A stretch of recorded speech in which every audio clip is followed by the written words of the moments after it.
I'm Kamali, taking you through some of the things people are talking about and some of the stuff they're sharing around the world on Newsfeed today. Millions of children around the world are forced to work. We look at some of the causes and ask if anything is being done to end child exploitation. Instagramming at Chernobyl, embarrassing clout chasing, or the only way the digital generation will learn about history. We're in Cuba to find out why the island still struggles with its internet connection. And if a tree on the White House lawn dies and no one sees it, does it make a noise? We'll tell you, kind of, later in the show.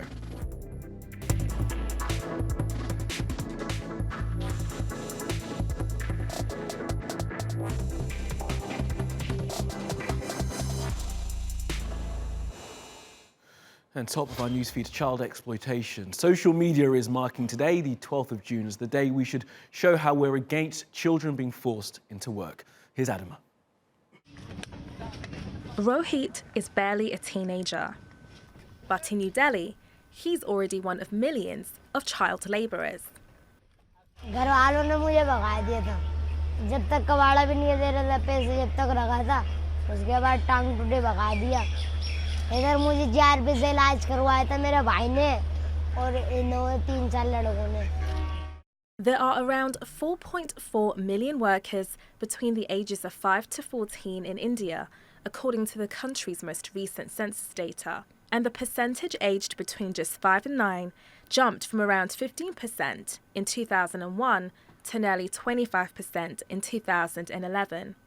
Globally, 168 million children between the ages of 5 and 7 are forced to work. 152 million of these are victims of slavery, prostitution, or debt bondage. Despite laws in places like India, children are forced to work across many industries.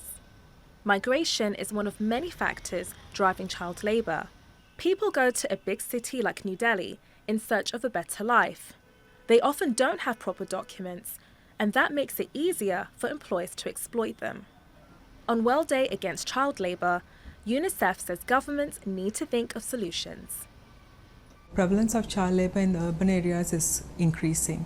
And I think some of the reasons are the fact that, governments and, civil society organizations as well focus a lot on immediate rescue and immediate rehabilitation only.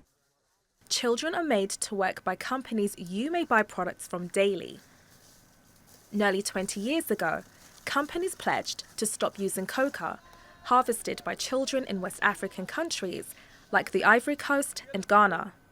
Researchers say those goals have still not been met.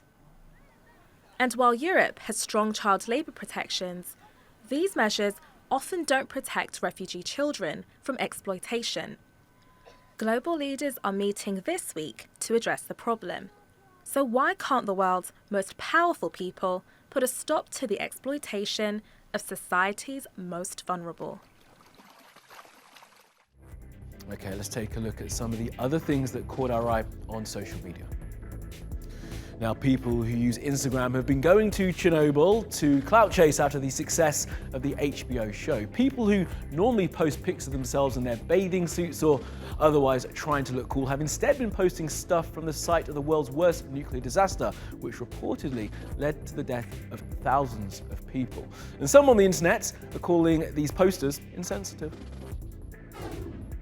The comedian Jon Stewart showed why he is one of the best broadcasters the US has produced in decades. He did so in a speech to a congressional committee to try and maintain funding for the emergency service staff who were injured in the aftermath of the 9/11 attacks. Funding for fire crews, police officers and ambulance staff is running out. His speech has gone viral. A filled room of 9/11 first responders, and in front of me, a nearly empty Congress. Sick and dying, they brought themselves down here to speak. To no one. Shameful. It's an embarrassment to the country, and it is a stain on this institution. The story of Alma's Deres is also being shared widely. She's 21 and gave birth on Monday to a healthy baby. Congratulations to her. And half an hour later, she sat an exam so she can take a course so she can eventually go to university. Well done.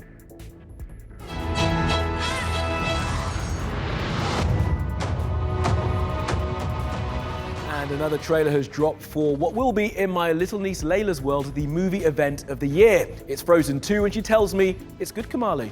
It's out in November.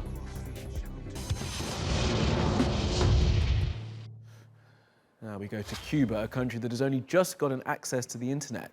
The island's been under US embargo for decades because it has a form of government the US doesn't like. And that embargo in the digital age is stopping millions from being able to get online properly.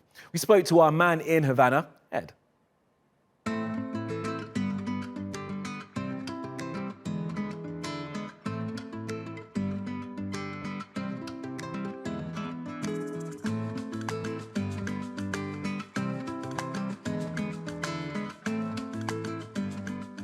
The connection speeds are far slower than expected. The reason for this is that the state telecoms company underestimated the huge demand that they've received. Cubans overwhelmingly connect to the internet to speak to friends and family abroad. This is a country where families are divided. It's not uncommon to find families with some siblings living inside Cuba and other siblings and loved ones living outside the country.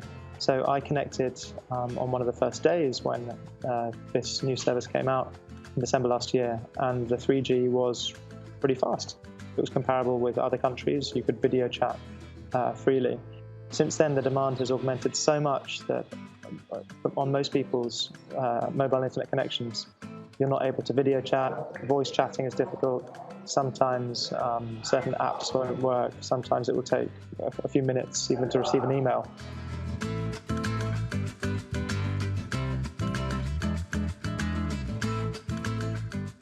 Wages in Cuba are low. The average wage is approximately $30 a month, although in real terms, in terms of what people can get for that money, it's higher. But let's say $30, that's on a state salary. Well, the cheapest internet package is $7. So people already find it very hard to make ends meet, and taking a big chunk of your average state salary just to get mobile data.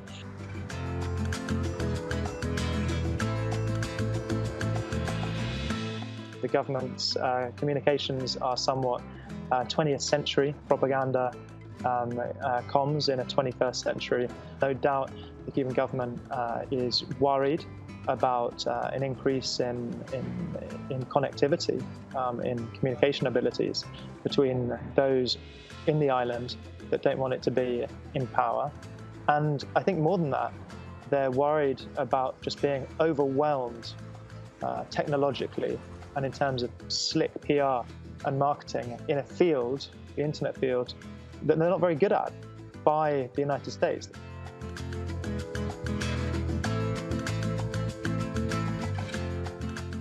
There is no cable linking up Cuba with the United States, and given that it's so close to Florida, it's only natural that it would be linked up. Well, many other countries in the Caribbean and Latin America do have cable running from the United States. At the moment, Cuba is speaking to Google about the possibility of laying cable for the first time, but so far, multinationals have been scared off from dealing with Cuba because of the embargo, and that's reduced their bandwidth. Also, the embargo affects Cuba's ability to have internet because it locks Cuba out of financing. So if you think about how internet companies normally go about laying all the very expensive infrastructure that having decent internet requires, they get loans, they get investors, they get people to lend them money. Cuba can't access World Bank funds. Cuba can't access private credit markets. Cuba cannot access the IMF. In terms of censorship, people are censored from some websites, but the sort of websites that are censored in Cuba aren't the sort of websites that by and large people are interested in. So there are some dissident websites that are censored, but the vast majority of Cubans not only have no interest in looking at them, but don't even know they exist. The main websites that Cubans use are websites like Google, Facebook. They like looking at fashion. Some of them like reading newspapers. All of these are uncensored. The US embargo also has a censorship effect. So, for example, many Google products, the Apple iStore, making purchases, for example, on Google Play. These are not possible due to the financial restrictions of the US embargo. So the censorship cuts both ways. Okay, let's go around the world now for some other stories you need to know this Wednesday. British band Radiohead have had some of their early recordings stolen by hackers. It happened last week. They were asked to pay a ransom to get them back, but instead the band have released the recordings themselves. They're selling the rare demos for £18, that's just over $20, and will give all the proceeds to Extinction Rebellion, a group fighting to get politicians to do more to deal with the climate crisis that we're all facing. This is Scott Warren. He was accused of trying to conceal 2 illegal migrants from immigration officers in the US. Mr. Warren is part of a group called No More Deaths, who have, for the past few years, been providing food, water, and in some cases, treatment and shelter to people who are crossing the US-Mexico border in the desert of Arizona. Scott Warren's lawyers argue his actions are humanitarian and that he should not be censured for them. The jury in the trial into Mr. Warren has collapsed for the second time, unable to reach a verdict. Pepe the Frog, a cartoon which has been co-opted by the alt-right, is now no longer allowed to be used by one of the alt-right's biggest platforms, InfoWars. The creator of Pepe sued InfoWars after the site sold a poster featuring his cartoon. InfoWars have had to pay $14,000 to Pepe's creator, Matt Fury. That's what the site made from the sale of that poster, plus $1,000 which will go to a frog conservation charity. And just when you thought you'd had the last bit of Avengers-related content forced down your throat, Marvel has announced the release of their Endgame-themed game at the E3 Games Expo in LA. Please let this game be the end. Okay, to the Gaza Strip now, where we hear from an artist who uses buildings destroyed by Israeli bombs as his canvas.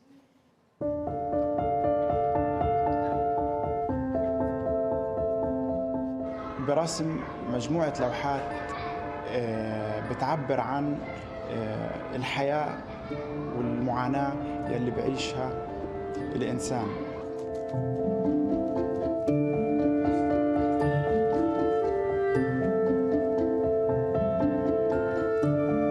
لما اجيت على البرج بعد ما انقصف، أنا هاي كانت أول مرة باجي عليها في المعرض. طبعا اول شعور انتابني اكيد اتضايقت. اللوحات هي حسيتها قديش فيها امل وهيك، بس قديش فيها وجع.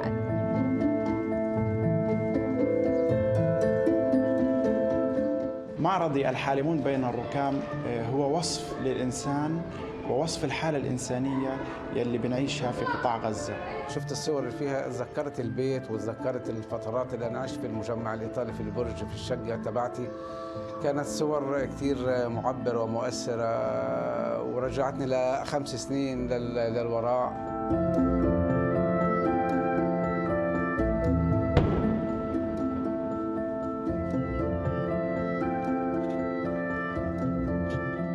جدارياته أعطتني إلهام إني من خلالها أوصل رسالة الناس يلي بتعاني في قطاع غزة وأعبر عن ذاتي كفنان بيوصف معاناته في قطاع غزة. And last up, a new segment of the show, news you don't really need to know, but we think we'll tell you because we think it's funny. We need a catchy title for that. Anyway, let's take you now to the lawn of a house, a White House, a big White House on 1600 Pennsylvania Avenue in Washington. This was the scene in April 2018. Brigitte Macron, Melania Trump and their husbands, Presidents Donald and Emmanuel, planting a tree of friendship that was to symbolize relations between America and France, a friendship that goes back, well, I guess when France gave them that statue in 1886. But I digress. The tree these four were planting was only there for a few days. It was then rushed off to quarantine. It had been taken from a wood where American soldiers fought and died in World War I. Sadly, the sapling too has died. Now, some cynics say that its death symbolizes the poor relationship between Emmanuel and Donald, but this reading would be unfair, judging by the fact Emmanuel says he will express ship a new one to Donald ASAP.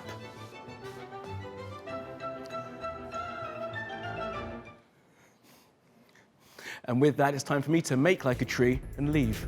That's all from the Newsfeed team. Reach out to me with your questions, comments, complaints and suggestions. You'll find me at Kamali Melbourne. You'll find us 24/7 on YouTube. Be sure to subscribe to our channel. You can follow me on Twitter and Instagram. Follow, subscribe and add. See you again tomorrow.